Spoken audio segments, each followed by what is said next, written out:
My crappy brother-in-law flipped at my wife and told her to get over her best friend's death because he was honest. Now he is being shunned by the whole family. I am married to the love of my life, Kay. We met when we were 17. She was out and proud whilst I was still in the closet, so we didn't start dating until I came out at 21. We got married in 2019 and have an adopted 4-year-old son, Jack. This comes in relevant in a minute. My sister Sarah has a long-term boyfriend, Steve, who the family cannot stand. They've been together for 8 years and the whole family has hated him from the first time we met him. He is rude, obnoxious, arrogant, and all in all a crappy human being. He's also someone who likes to claim that he is just honest, but if someone is honest back to him he flips out and sulks like a toddler. In fact, my toddler is better behaved than him. He isn't abusive to Sarah and doesn't direct these comments towards her, it's just the rest of us. He's actually a good partner to her and treats her well, which is his one redeeming quality. My dad and Kay hate him the most and will do anything to avoid him at family gatherings. Kay usually just ignores him and brushes off anything he says to her as she doesn't like conflict. However, there have been a few occasions that she has said something back, but it's usually said in a joking manner which amuses my dad to no end. My mom is a peacekeeper and will do anything to avoid drama, so she just changes the topic whenever he starts, but she and my grandparents all hate him just as much as the rest of us. Sarah is the only one who doesn't hate him.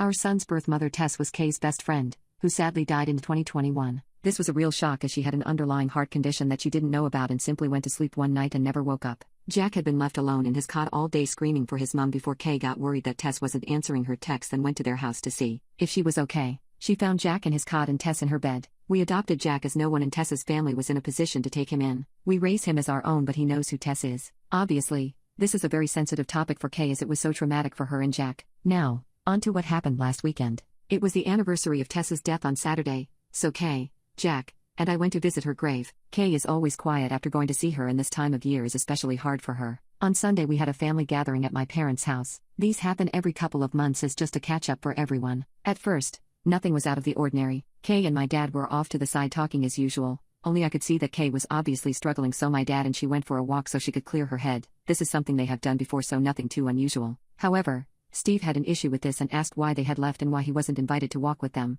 I explained that Tess and Kay just needed a minute. This wasn't good enough for Steve though, and he said she should have gotten over it by now. At this, my granddad, who is naturally a very quiet guy, said that his best friend had died over 20 years ago and he still had days where he missed him so much it hurt. You don't just get over something like that. Steve shut at that. Kay and my dad got back and she was in a much better mood. We all sat down at the table for our late lunch and started chatting. Everything was fine at first until Steve started trying to butt into Kay's conversation with my granddad. When it was obvious that they weren't going to include him, he very loudly stated, "This is bullshit. She's getting all the attention of everyone because her friend died 3 fucking years ago. Get over it for fuck's sake, we're all sick of hearing about it." The whole table went silent and I took one look at Kay and knew she was about to go off on Steve. Only it didn't happen the way I thought. Rather than exploding at him, she looked at him very calmly and said that she and Granddad weren't talking about Tess. They were making plans to take him to the Christmas markets, but if he wanted to be a dick then no problem. She then went on to say to him that everyone in the family hates him because he's a toxic, narcissistic fuckwad. Whenever he can't come to a family gathering, the whole family is much happier. That there is a reason he has no friends and that his own family can't stand to be around him. That reason is that he's rotten from the inside out, and that Tess may have only been on this planet for 32 years, but she made a bigger impact on people than he would if he lived until he was 150. That her funeral was rammed with people because she was so loved, whereas he'd be lucky if anyone other than Sarah was at his. After that, she got up and went to the back garden and I followed her. A few minutes later my dad came out and said that he told Sarah and Steve to leave. We went back inside and Kay apologized to everyone and said she should have just kept her mouth shut. Everyone other than my mom told her what she had done was right and it was about time someone told him. My dad then found it hilarious that a lesbian had been the one to tell him straight, which lightened the mood a lot. We spent the rest of the afternoon there before going to pick Jack up from Kay's mom's house as she had him overnight on Saturday for us. The reason I'm making this post is that yesterday I got a call from Sarah saying that her and Steve wanted an apology from Kay or they weren't going to Christmas. When I reminded her that we wouldn't be at Christmas either as it our year to spend it with Kay's mom, so it made no difference to us, she got really upset saying that she wanted an apology because Kay was way out of line. I said she wasn't and that I wouldn't even contemplate asking her to apologize because I agreed with everything she said and so did everyone else there. She ended the call and I just went back to work. Then today my dad called me and asked if Kay's mom would mind a few more for Christmas as he was refusing to spend it with Steve, so he and my granddad needed someone else to go. Apparently after Sarah had called me, she has called mom and started ranting, and my mom had told my dad to get Kay to apologize, which he said no to, and they had an argument, and my dad has now decided that he's done with Steve even if that affects his relationship with Sarah. He's not having it anymore. My mom wants Sarah there, and she won't go without Steve, so my dad is going somewhere else and my granddad agreed with him. I text Kay's mom and she said they were welcome, so now my mom is furious and saying that my dad and Kay are ripping the family apart. So basically this has turned into a poop show. Kay has said she will apologize if I want her to, just to keep the peace, but I've told her no way. Everything she said was true. I just don't know where to go from here, and the people in my life all hate Steve that much that Kay could have physically attacked him and they would all still think she is in the right. Update: 8 days later.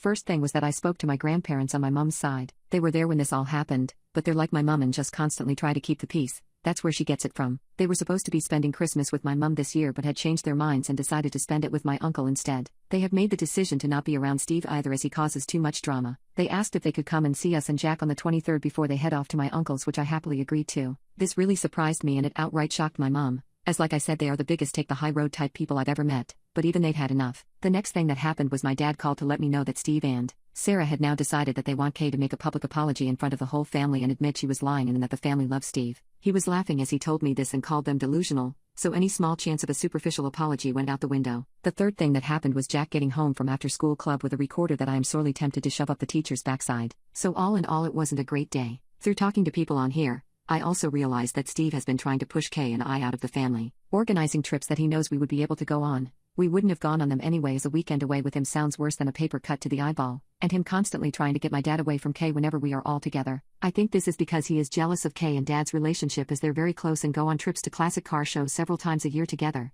usually with my granddad as well. Anyway, things went quiet for a few days until the weekend. Our town has a big Christmas fair that runs from November through December and we always go to it with Mum, Dad, Granddad, Kay's mum. We decided to cheer my mum up a bit to go on Sunday and then out for dinner afterward. My mum was told that if Sarah or Steve showed up then we would all leave and she promised they wouldn't be there. Things were a bit awkward at first but settled after a while. At one point Jack got my mum and dad to take him on the giant snow slide and as my mum walked back over to us she had tears in her eyes. I pulled her to one side to see what was going on and she said that whilst waiting in line, Jack had said he was happy Uncle Steve wasn't here. When my mum asked why, he said that Uncle Steve was a bad man. My mum tried to say that he wasn't, but in typical stubborn 4-year-old fashion, he had argued and said he learned in school that people who say mean things all the time are bad people and Uncle Steve said mean things all the time so he was a bad man and that he didn't like him. There had been a case of bullying in his class a few weeks ago and the teacher had done a lesson on how wrong bullying is, so I think that's where this came from. This finally broke through to my mum. If even a 4-year-old can see what a horrible prick the man is then she had to as well. She said that she felt stuck because she hated Steve and agreed with everything that Kay has said but she loves Sarah and doesn't want to isolate her. I told her I would always be there for her, but I wasn't putting myself, Jack or Kay, through being around Steve again and she needed to think about what she wanted. Not what I want or Dad or Kay or Jack or her parents or Sarah or Steve, but what she wants. She went quiet and then said that Kay's mom had told her she was welcome at hers for Christmas if she wanted to and that she could decide on Christmas Day if she wanted. Kay's mom would save her a plate. We went back to the group and a little while later I saw Mom and Kay's mom having a deep discussion while walking behind us. Neither will say what they talked about, but Mom seemed a bit happier after their talk. They have also been talking since. Yesterday my mom told me that she will be coming to Kay's mom's for Christmas and they've been talking about going shopping together next week. When Mom told Sarah after calling me, Sarah predictably lost her mind and said that Mom was choosing us over her. My mom told her she was choosing to have a good Christmas rather than being belittled and made miserable all for the sake of Steve and his so-called honesty. Sarah then called me and asked if I was happy that I'd won. She then did the unforgivable and used a few homophobic slurs towards me and Kay and called Jack the bastard of a whore. I ended the call, blocked her everywhere, and then let my family know what had happened and that I never wanted to speak to her again. They're all as appalled as I am and my Ganny, Mum's mum, called Sarah and apparently told her she was dead to her as she won't have a bigot in the family. Sarah has been trying to reach out to apologize because she knows she has stepped over the unforgivable line,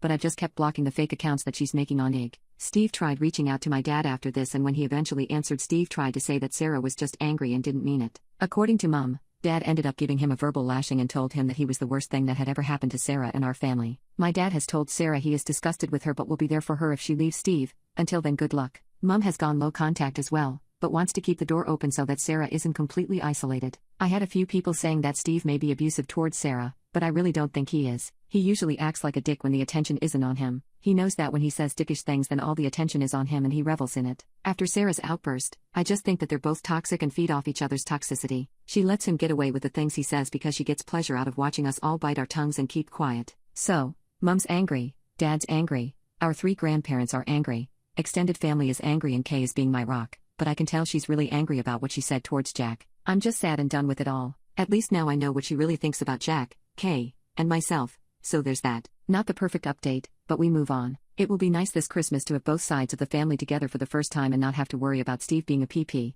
but I'm sad that is how my relationship with my sister has ended. I'm trying to get into the Christmas spirit but it's a tough one right now. The only things that make me smile are Kay and Jack being goofy idiots to cheer me up. However, the recorder can go to hell.